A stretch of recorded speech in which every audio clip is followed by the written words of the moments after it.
Literacy always on my mind. I'm stacking knowledge, no time to waste. Gotta invest smart, gotta keep up the pace. I'm reading books, learning all the tricks, studying the market, making calculated picks. I'm saving up my dough, watching it grow. No more wasting money on things I don't really know. Financial smarts, that's my new swag. Investing wisely, no more burning cash, I'm building wealth. $1 at a time, going from broke to living the life that's prime.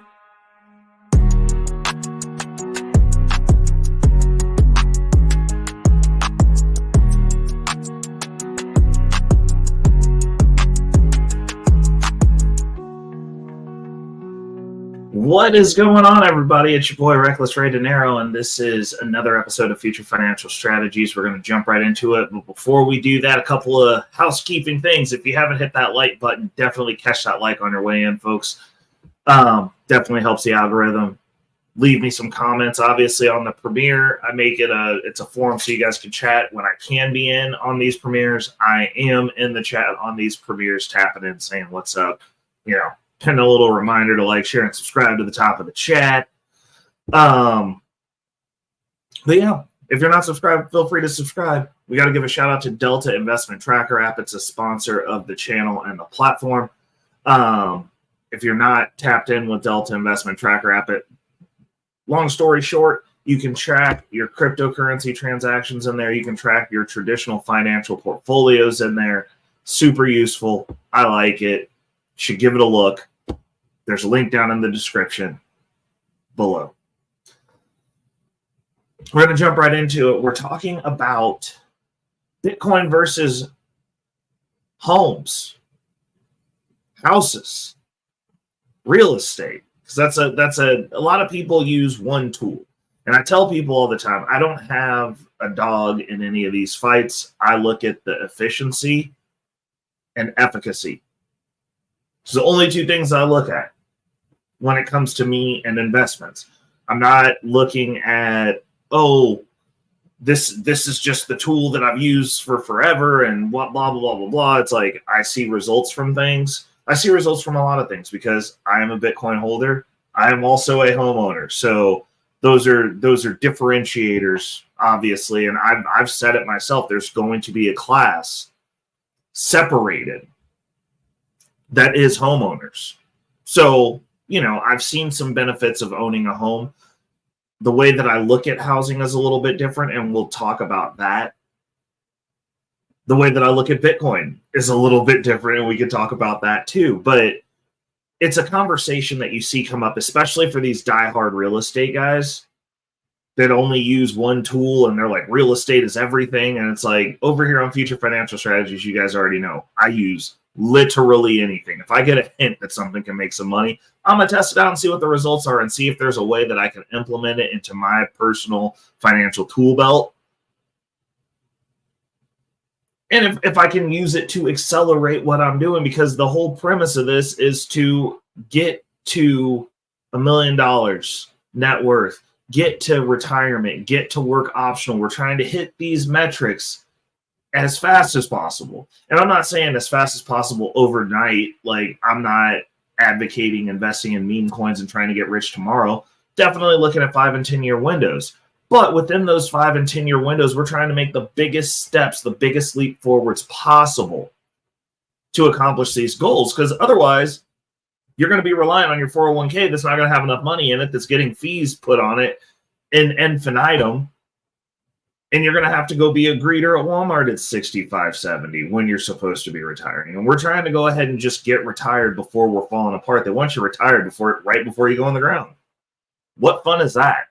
It's not, in my opinion. So what we're doing over here and the angle that we're coming at is we are trying to get out of the workforce early. We're trying to retire early. We're trying to be in a position where we can be retired early. Now, me personally, I will never probably stop working, but I for darn sure don't want to have to work. That's the differentiator. I'm not trying to have to do things. That actually makes work so much less enjoyable for me. And I don't know if everybody else's brain works like this, but for me, when I wake up and I know in the back of my head, I got these bills, I got this debt that I got to manage, and I've got to go do this. It makes me not want to go do it. It does. It just makes it a bittersweet experience. Even if I'm doing something I like the have to part of it is the thing that I don't like. I don't like having to do anything. It's that force, that thumb that's on your back that says you get out of bed and you go do this job no matter what. You're stuck here. That feeling of being trapped. I can't go do what I want to do because I have to go do this. I don't like that. And so that's what I'm looking, that's the problem, my overarching life problem. Like, I know a lot of people have different life problems. Mine are first world problems. And for me, it's the have to. I want to eliminate the have to. And how are we going about that? Combination of things, but we're looking at passive income and assets that exponentially are outperforming most markets and inflation. And I say exponentially because if you're going to live off of it, it has to be going up at a higher clip than what you're spending every year. And now you're just cutting down the investment. We're also looking at passive income, which doesn't exist. It's semi-passive income, but we're looking at income that I'm not physically having to go to work for. I'm having to spend a little bit of time managing the portfolio. I'm having to spend a little bit of time redistributing the dividends that are coming in. But every month we're getting checks, and we're getting ready to start making it more efficient so that every week we're getting checks. I want checks all the time. I want money just rolling in. That's the goal. But back to the conversation at hand, we're talking about homes versus Bitcoin, because I have said this before that I am into real estate, Bitcoin, and now my traditional financial portfolio. The traditional financial portfolio really wasn't a thought until we started working on this income portfolio, and then it started rolling out into some more leveled things so that I can have some buffers before the Bitcoin. Now, as for real estate, the pros, we're going to just go over the pros of real estate. Real estate has tax advantages. Awesome. Love that. It's tax advantage. You got depreciation. If you own more than one property, you also have the ability to create some semi-passive income. You can get mailbox money. You can get a check every month. Income that comes in that doesn't require you to do much besides, obviously, manage the property, maintain the property. That's cool. You have to live somewhere. That's another thing. I mean, that is your home, where you live, where you lay your head down at night, whether you are a renter or a homeowner, is generally your largest expense every month. So there's that too. Like, you have to live somewhere. Like, that's part of the game, is like, you're going to live in a house. You're going to have to sleep in a house or an apartment or something. You're going to have some sort of roof or lodging, unless you're homeless. But like, your safe space where your stuff lives is going to be some sort of home. You are going to have a mortgage or a rent either way. So it's a given. Like, you have to have this. It's not you're going to have it in one form or fashion. You're either renting from somebody else or you're owning your own home. These are just facts of life with the game that we're currently living in and the system that we're playing in. You also get tax advantages for that, for home ownership. There are no tax advantages for renting, but from the house perspective, one of the pluses is either side of it, whether you're an investor or just a regular homeowner, there are tax advantages that you can get and utilize in those respective areas. Now, moving on to Bitcoin. Bitcoin is digital magic internet money, as people like to say in a pejorative, condescending fashion. I consider it digital gold. I also consider it digital real estate. I consider it a digital store of value. I look at it as a digital home. That's the way I look at it. It's my digital home. Do you get tax advantages? No, you don't. What advantages do you get from Bitcoin? Well, it's the best performing asset that's ever been made. There's that. Your adjusted risk-free return is 30% a year. There's not too many assets, period, that are going to give you a risk-free 30% a year. And what do I mean by that? That means that after you adjust for the volatility and pull that out, the risk-free return on Bitcoin is 30%. Like if you just buy it and hold it for long periods of time, it's 30%. Risk-free.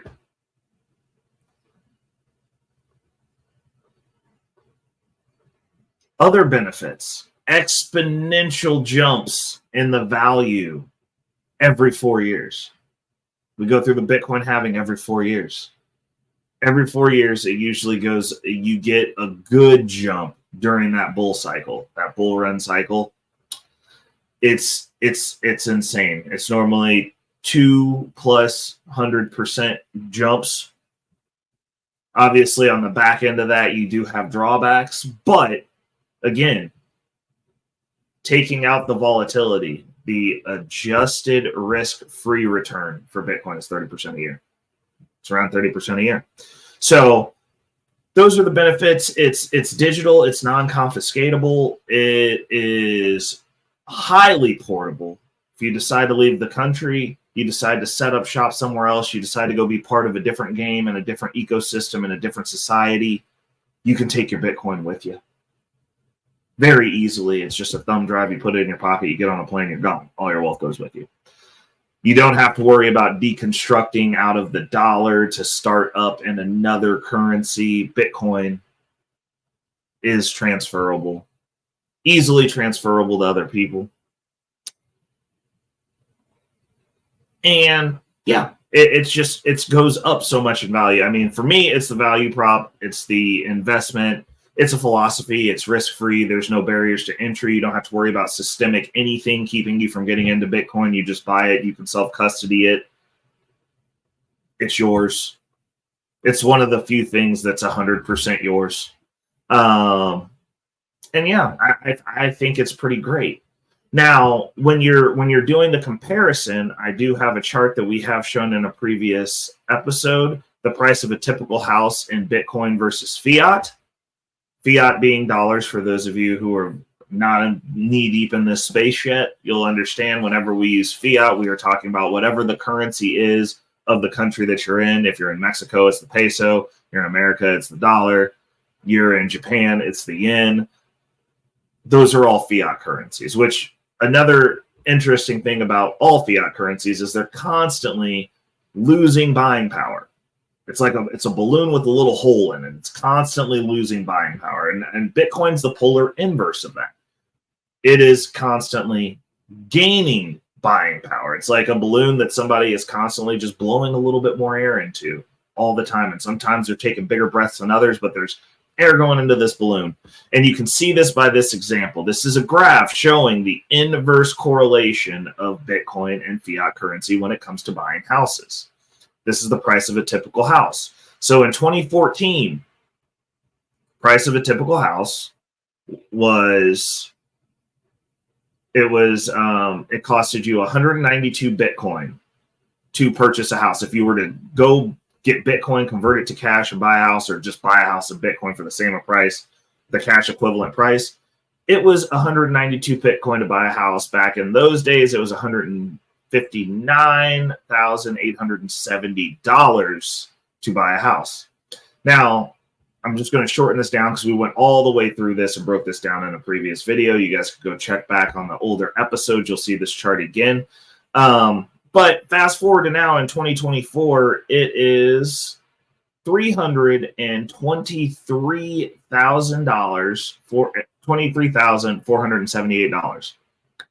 This stops off as of April 2024.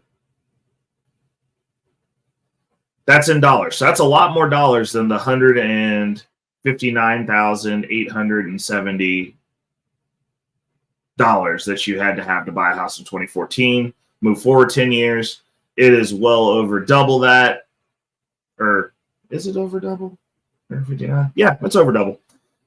Double the amount of dollars. Now we go inversely. We look at Bitcoin, April 1st, 2024. It's 5 Bitcoin. That's a whole lot less Bitcoin needed than in January 1st of 2014, when you needed, when you needed 206. It was 206. It was actually higher than we originally said. We got to pull that dot over a little bit further to get to the very end for January 1st. 206 Bitcoin all the way down to 5 Bitcoin. Now, did it go up? Absolutely. We peaked out at 772 Bitcoin to buy a house. It looks like, 772 was the peak. It did go up, and then it went down abruptly. Then it bounced up. It's volatile. Bitcoin is volatile, so you're seeing the volatility here, but it's volatility on the way down versus a steady trend line of if you're just saving up in cash, and cash is king, and you save 10 years to buy a house, you can buy an order of magnitude less house. You are buying a shanty in 2014. Because if you think about it, in order for most people to save up $159,870, that's going to take you a few years. Well, the inflation is affecting you over those years, and the housing market is steadily going up over these years. So, like, when do you get to buy a house if you save up cash? Because the house that you priced out at $159,870, even if you look into 2015, January 1st, now it's $166,000. So you got to save up a little bit more money. And most people can't save up $159,000 in a year. It's probably going to take you about 5 years. So in 5 years, that's 2019. Let's see what we got going on in 2019. 2019, January 1st, $204,000 and $423. So the house that you priced out at $59,000, and you said I got to save up $59,000 to get into this housing market to buy a house. Now all those houses are $204,000. So now you got to save up another $50,000. Now, me personally, I don't know. I'm not rich. Because, like, if you were rich, this isn't a problem for you. But if I had to save up another $40,000, that's probably going to take, average Joe, a little bit above average Joe. I guess I flip money a little bit different than most people do over here in the Wolf Pack. That's what we do. But I'm going to say that's probably going to take us another 2-3 years. So now we're saving up for the $204,000. We got another 3 years because we had to add $40,000 to it. So where are we going to be at? That was 2019, 20, 21, 22, 23. Let's see where we're at January 21st. January 1st, 2023. Let's see where we at. Oh.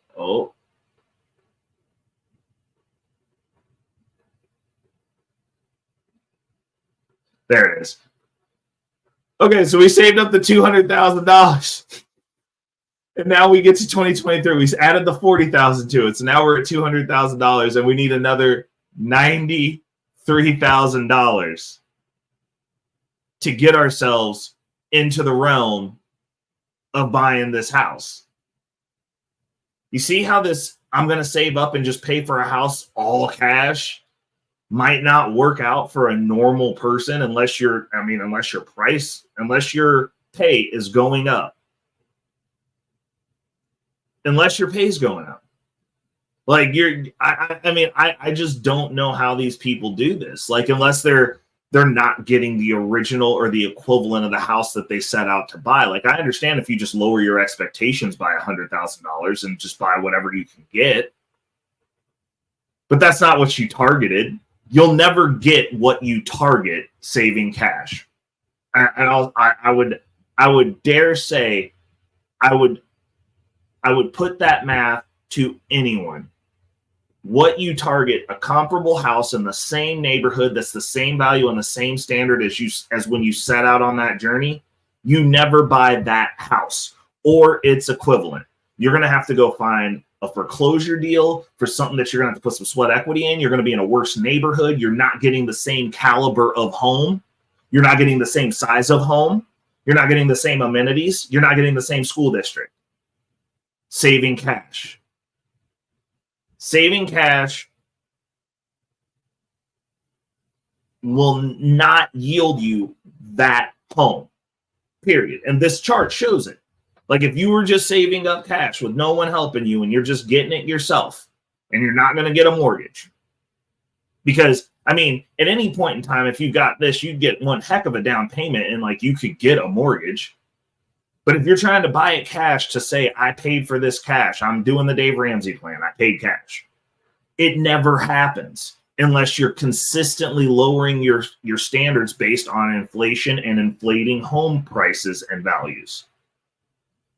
You never get it. Like the house, the townhome that I bought, the house that I bought, I couldn't afford this house now. Like if I was coming back in, this would be a different thing because the math would likely not math now. Either that or it would be an order of magnitude more expensive with the way that I did it. And I house hacked, and it would be more expensive for everybody involved if I was buying the house now because it's gone up in value so much. The prices in the area that I bought have gone up so much. And that's the reason when it comes to the buying homes cash and the cash is king conversation, I'm like, well, I mean, if you're holding it for over a few years, like it's not. I mean, even the jump from 2014 to 2015, because this is pre-pandemic. From 2014, 159, go to 2015, January 1st, 166. That's a $6,000 jump there. Now you save it, another one will go 2016, 175. Like these prices are going up. Like at no point is it ever becoming less than what you were paying. Like and the interest on that is compounding along with inflation against you while you're holding cash and getting next to nothing because you were getting like 0.25% interest on your bank account during this time period. You were getting nothing because interest rates were low.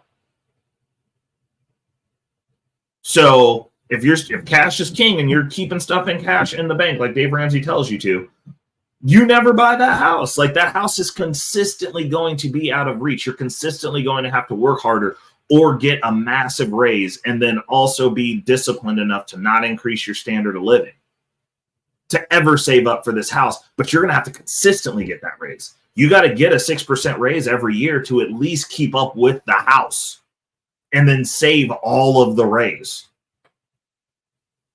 And then consistently keep doing that every year at minimum and hope that inflation, we don't have spikes in home prices or spikes in inflation because once you hit that 2019 pitch, stuff's going up a lot more every year.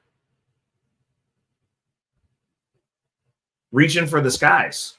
So on the other hand, if you're saving in Bitcoin, you have the drawback of volatility, but everything is getting less expensive in volatility. And I mean, even if you're swapping this over into cash to make purchases, because that's kind of where we're stuck at right now, because we can't leverage it in the United States.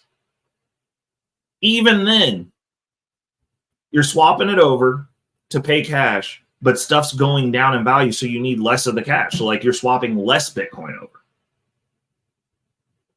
So there's an inverse chart there. The other thing that we'll talk about that I want to share is this max all time.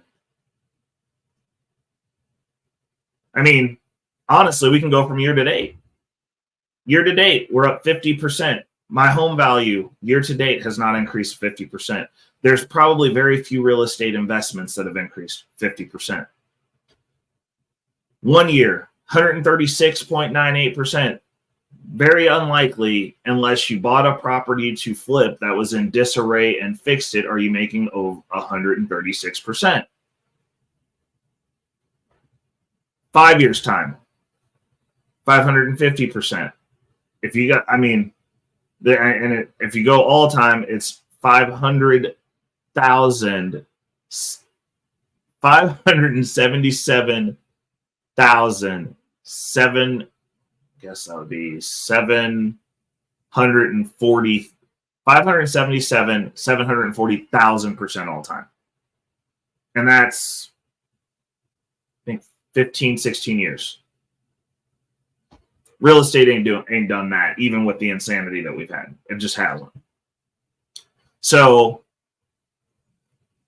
one of the other things that you got to look at as a comparable, because you got to give real estate its due. You can make income on real estate. You can get investment properties, provided you can afford it. But like with interest rates where they are, does the math even math on that right now? Which is another good question. Also, you're competing with BlackRock. Are you going to be able to buy that house? Are you going to be able to buy it over value and turn a profit on it? Next question. Are you going to be able to even break even? Another good question. How are you generating the income? Also, what are you doing with the income? That's another question. But real estate does have the ability to generate income. At present, Bitcoin does not in the United States. Now, out of the United States, yes, there are some platforms that you can, work your way around. We might be doing a workshop on that for those of you who are getting deeper into the space and are self-custodying and want to get into DeFi. But by and large, just for the average everyday Joe, it is easier to go in because we have the rules, the process. Everybody can tell you the process. There's 18 million different YouTube channels that you can follow throughout the ethosphere out here. The knowledge is well out there. It's very easy. There's a lot of strategies that you can do with real estate, and they're all out there and straightforward, but that's just generating income. Again, in fiat, that's losing value, but you're still able to up your income. You can create some passives off that. I feel like that's a very important part of anybody's financial plan, is some form of quote unquote passive. I don't believe in true passive income. There's nothing where it's set and forget and you just don't look at it anymore. There's management required for everything. You have property, you're managing the property. If you don't want to manage it, you're gonna pay someone to manage it for you, which is still something, because now you got to manage the manager, because if they don't do a good job, again, that's your problem. There's gonna be work. There's no work, people. That's just not real. But real estate does have passive income. The question is, does the passive income outweigh the general price appreciation of Bitcoin? Now, the risk-free adjusted return per year on average is 30%. I don't think most people are making 30% off their real estate. I really don't. I really don't. Even tying in commercial real estate taking a beating right now with interest rates. I think they're skimming by. Some people who've been doing it for forever, cool. I would be totally up for having the conversation of someone piecing together and showing me with numbers and receipts, them in reality making 30% off of a property that they've bought recently, that they've had over COVID. That they're bringing it in to at least match that.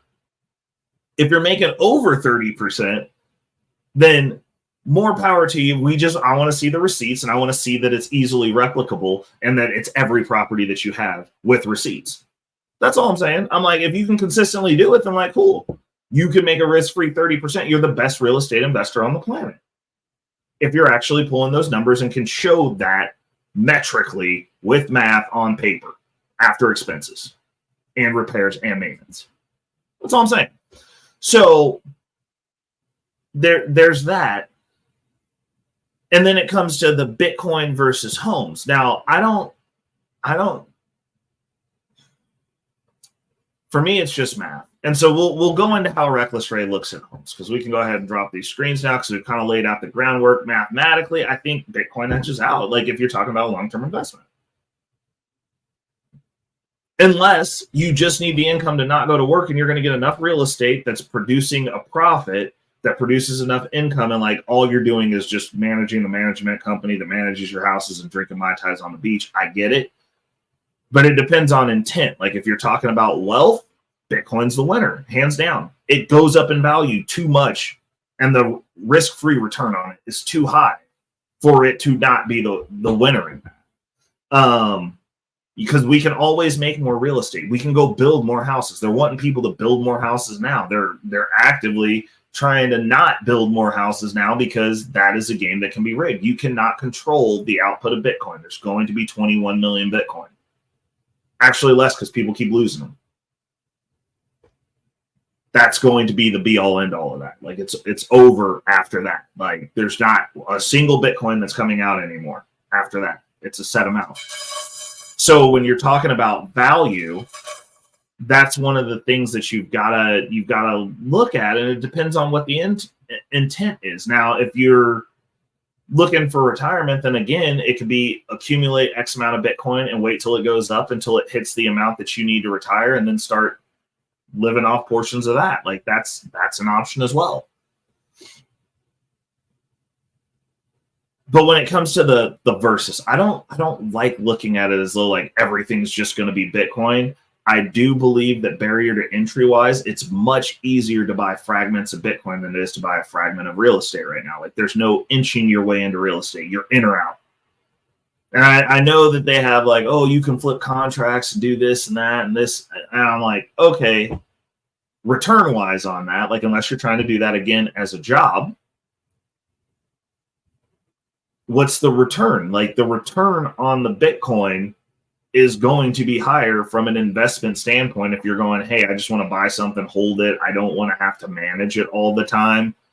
I can look at it years later and it's worth more than what it was when I bought it. Like there's just nothing else that's comparable to that.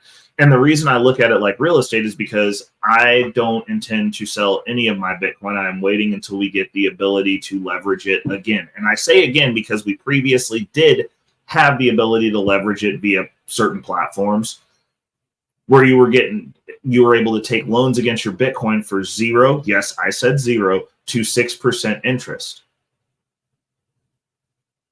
And it was amazing. It was wonderful. It was a great tool that you could use to leverage your Bitcoin.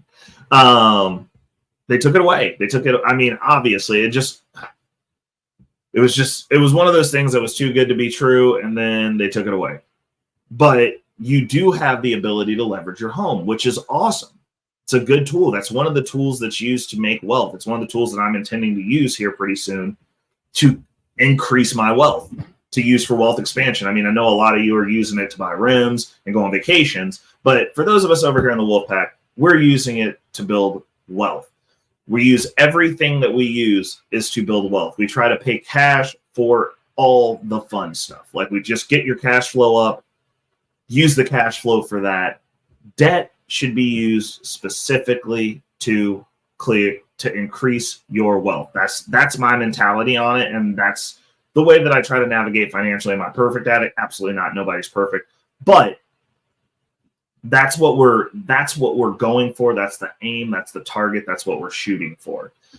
Do I think that you should just only buy Bitcoin and not buy houses? I can't assess that, but I do believe that if I was starting out on my financial journey again and I was starting over from scratch and I did not have the money to save up to buy a house, and I wasn't in a position to buy a house while I was doing that, I would be stacking away in Bitcoin for sure.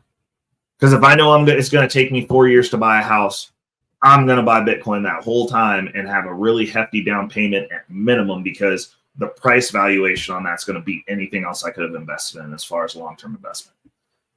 It makes a lot of my long-term investment portfolio in my traditional finance account very difficult to line out, because in most cases I could just buy Bitcoin. I'm going to outperform that. So it's in my long-term hold portfolio is going to be looking real weird, and it's going to be very tied to Bitcoin as far as what I'm going to be personally doing, because I am a Bitcoin holder. I know how much appreciation I'm getting off of my portfolio every year, every 4 years, every 5 years. I've been in this industry for over 10 years. I was involved with Bitcoin in some form or fashion every year of its existence, except for the first 5. Except for the first 4. Except for the first 4, because I started on the 5th. I just didn't know what I was doing. I was just ignorantly doing it like most people. There were no meme coins, though, because otherwise I would have been one of those guys. I came in, I've been like, look, there's a dog. I'm going to be rich tomorrow. So, I mean, I understand I can talk out against it, but I understand why it happens, because that's exactly how I came here. The issue is when people don't have the gumption to go, oh, I came in and ignored the real assets to buy something with a dog on it, and now I'm upset at the entire space, like good old Richard Fain does when he gets mad that he bought a coin with a dog on it instead of a real asset within the cryptocurrency space, so he thinks the whole space is a scam because he lost money doing something in a very ill-informed fashion, a very I'm trying to get rich overnight fashion. But I don't think you shouldn't buy a house. For me, and this we'll wind it out on this. The way that I look at it is I don't look at it as though you should or shouldn't buy a house. My question is when and what type of scenario are you setting up before that? So for me, the way that I went about it, I found a place that I enjoyed living at that had dirt cheap rent. Like we moved into an area at the beginning of the gentrification when all the white art students are moving in. That's when I found a spot like that. And I moved in there with all the white art students while they were gentrifying. And I lived there for 6 years and paid nothing in rent and saved money. Now this was while I was part of the first 3 years I was there, I was not involved in Bitcoin. Towards the end of living there, actually, no. The entire time I lived there, I was involved in Bitcoin because we started mining at the old place before we moved there. So I was there the whole time. I had mining rigs set up and kind of was dabbling in the market, but I wasn't serious yet. We'll put it that way. And then as time grew on, we lived there up until obviously 2019 when we started looking at the lockdowns and start getting locked down. And I was still going to work, but nobody else in the building was going to work. And then my building got bought out by a property management company. And when that company bought us out, during the shift over, I knew that they were going to change rent. There was a bunch of real sketchy things that the property management company did that I really didn't jive with. I didn't like the way that I was treated by the management company, considering I was the only person paying rent and I paid early every month.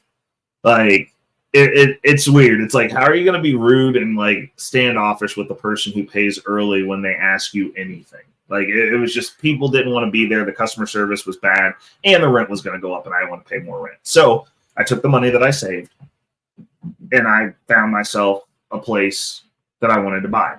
And I went through the buying process and I bought a place. And I decided to house hack it, which put me in a more beneficial position. It was beneficial for the roommates that I had at the place that we were renting that was dirt.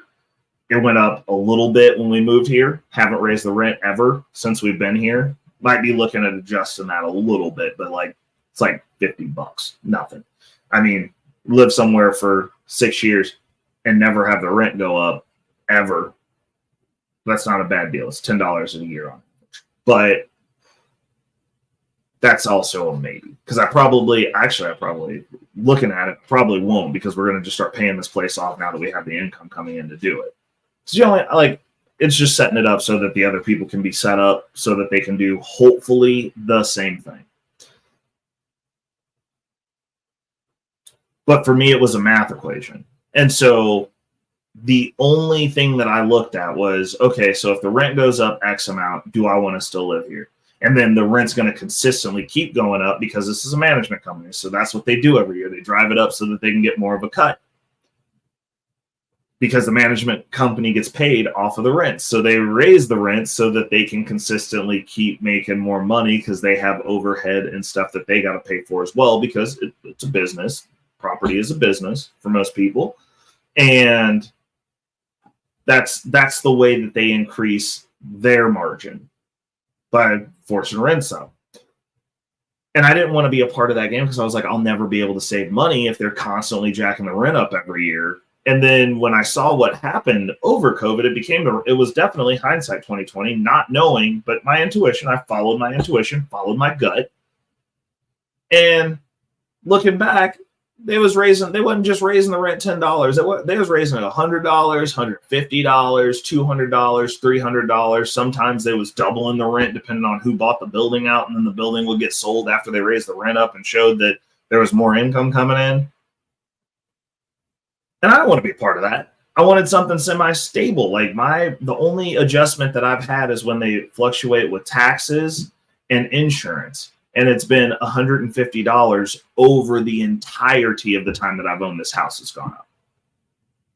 So, which is manageable because like I had that priced in before we got to where we're at now. So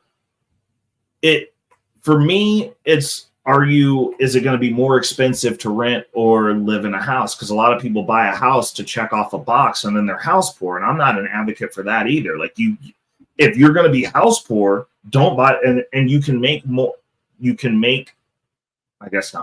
save more money renting, then I would rent. That makes sense. That math shakes out until it doesn't. And then, but like now you got people that are rent poor. I'd rather be house poor than rent poor. Because at least then you have something like when you leave, you can sell the house and hopefully you get a little bit of money out of it, depending on how long you were there. But if you're going to be rent poor anyways and have your rent go up and have to move around over and over and over again, because like you're living hand to mouth in that position, I would rather be house poor. If you're going to you're struggling to put money into somebody else's pocket, I'd rather struggle to put money into my own pocket. That's my personal view on real estate. Now, I am not house poor. I was not rent poor either. But I if it came down to one of the two, because like right now, a lot of people are rent poor.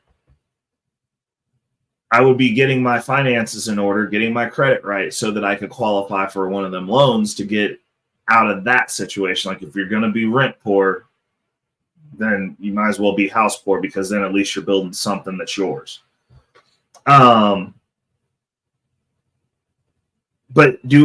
I'm an advocate for real estate because I think that there's a lot of leveraging opportunities. There's a lot of stuff that can leapfrog you as opposed to building wealth from rent, because I have a whole litany of tools that I have because I own a house that a person who rents just doesn't have. I also have a ton of equity because I own a house and it went up in value that a renter will never have access to. So it's kind of, owning a home is still a cheat code if you are utilizing it appropriately, but most people don't utilize their home equity. They don't. They're not house hacking even. They're just buying a house to check off a box to say, I own a home and I live here by myself. Also, I'm broke and my net worth is 100% tied to this house. My net worth is not 100% tied to my house. It's my house equity is a small fraction, but I'm intending to use it. Also, I house hack my house. Like I don't care. I just need a place to sleep. like I don't look at houses the same. Like if I had a family, it'd be a little bit different. But honestly, like I like setting up situations to where it's like, hey, I want to break even. I want to break even on this. I want this to zero itself out so that I can continue to invest, continue to build my wealth. Like that's the game that I'm playing. I'm not playing the look cool for people on the internet game. Which is why, well, even though I'm apparently make income-wise, well, that's changing a little bit by a little bit. But income-wise, I'm low middle class, but net worth-wise, I am up firmly in the middle of middle class, and it's climbing towards upper middle class. Because the game that I'm playing is acquiring assets, building an income production portfolio, which is what we're actively working on, and just stacking Bitcoin. And when Bitcoin goes up a lot, my net worth goes up a lot. Like that's what most of my net worth is tied to, is something that's highly volatile. But the income that's coming in, I'm also building that base up as well so that I can buy more assets. And then after it gets to a certain point, you know, like we're going to be in work optional, which is going to be nice. Probably going to continue working. I mean, I figure at minimum, because I am going to want to take some time off. Like I am going to do a little sabbatical after we get to the point to where it's 100% optional. Like once we get to that comfort metric, I'm gonna be doing a little bit more traveling. This next year coming up, we're gonna ease into it. We're planning some trips, not long ones, but some trips just to go see some stuff, go see some places that I might want to go exist. But after we hit that comfort metric, my goal is, and the comfort metric for me is $5,000 a month in passive income, like 100%, like that comes out of the portfolio. But once we get to that metric, I'm planning on grinding it out for another year and a half, and just having that portfolio roll into itself to build the biggest cushion possible. Now, obviously, you can gamify this and do it for as long as you want, but I am looking to retire early. Like, I don't want to have to be having to go to work. I want something where I can come in part-time, come and go as I please. Some sort of scenario like that, maybe set up a business where I get final say if I'm going to be working hard, you know? And, but building up that cushion so that way it's above and beyond what I was originally looking at having. And honestly, with the way that these high income portfolios work, an additional year of just letting it build into itself. Because like right now, I'm only bringing money in from my work. I'm not direct reinvesting everything. I've got one position that I'm reinvesting to help build the portfolio, but everything else is coming from when I get paid, coming off the sweat of my back. Because we're using the income that we're generating to manage debt and also allow us to kind of lever up a little bit faster, gamifying the time value of money. And in doing so, the portfolio is, you know, we're like when we're looking at Snowball Analytics together, it's showing like, hey, like you could really hit your goal in a year if you just reinvested all of your dividends for a year plus what you're doing right now. We can do that. But I think what we're going to do is we're going to get this debt cleared. And as soon as this debt gets cleared, everything, the whole check is going into the portfolio. We're also thinking about, now that interest rates are coming down a little bit more, might tap into that margin and see if we can really, you know, make some moves and see what that looks like. But the issue is if I tap the margin, then none of the money comes out that's going to be generated until the margin's paid back. So then that's going to act as an additional loan. Then obviously it'll pay itself back, but it is what it is.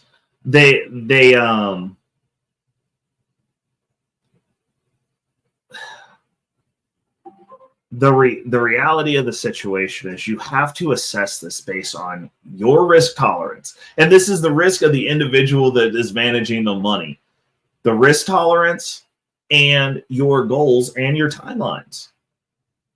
I would say that I would be remiss if I did not say I believe that everybody needs to have some Bitcoin exposure. Like the transfer is happening, the wealth transfer is happening, and there's nothing that's not going back in Pandora's box. That is out. The transition is happening. The future comes whether you like it or not. You can stick your head in the sand or anywhere else that you want to. That does not change the facts. But I'm not going to tell people to not buy homes. I mean, if you can, because that's going to be another barrier in the future. They're making it so that there's going to be a class of people that don't own homes. They're making it so that your peasant class is going to be the renters. And I know that your gurus are out there telling you that renting's the thing to do and it's dope, but they all own some property of some fashion, even if they're getting income from another property. They own property. It's another one of those white lies that they tell you, so that you're stuck in the permanent renter class thinking you're doing something because, oh, well, I heard Anton Daniels say that we shouldn't be renting. Like, yeah, but he also owns property that's different for him. He also gets certain write-offs from renting. It's the same reason he leases cars. You get a certain write-off from leasing cars when you're on YouTube. They don't tell you that up front though. They're telling you that renting's the way to go and like you should be fine renting. You will be the peasant. You will not own property. You will not own Bitcoin. You will forever be behind the 8 ball because the rental rates will affect you because you're not rich already and likely won't be with the way this system is set up. They're locking people into place. Bitcoin holder will be a class. Home owner or property owner will be a class. And then at the bottom, there will be renters. And that's the way that this is looking like it's playing out. I mean, just the way stuff is playing out. Like it's not gonna get any easier. No one's coming to save you. It's your job to save yourself. And the reason we're starting and having these conversations is so that we can get like-minded people or people that are maybe looking to learn in the same rooms so that we can have the conversations together. And that conversation starts down in the comments below. So definitely, if you haven't hit the like, smash that like button. Share this content with people that you care about, that you want to come on this journey with us, because the Wolf Pack is not trying to get rich over here by ourselves. Lastly, if you have not subscribed, feel free to subscribe. There's always more room in the wolf pack. Tap in with us down in the comments below. Let me know what your thoughts are. This is your boy Reckless Ray Dinero, and until next week, I am out. Peace. Money on my mind, yeah. Focus, got no time for games, nah. I don't play, man, I'm all about that financial literacy. Investing in my future, building generational wealth. Dollar bills, they be calling my name, but I ain't chasing fame, I'm chasing change. Learn the game, now I'm playing it smart. Putting my money to work, it's an art. I'm stacking paper, building my own empire. No more living check to check, I'm getting higher. Investing in stocks, real estate, and more. Gotta secure the bag, that's what I came for.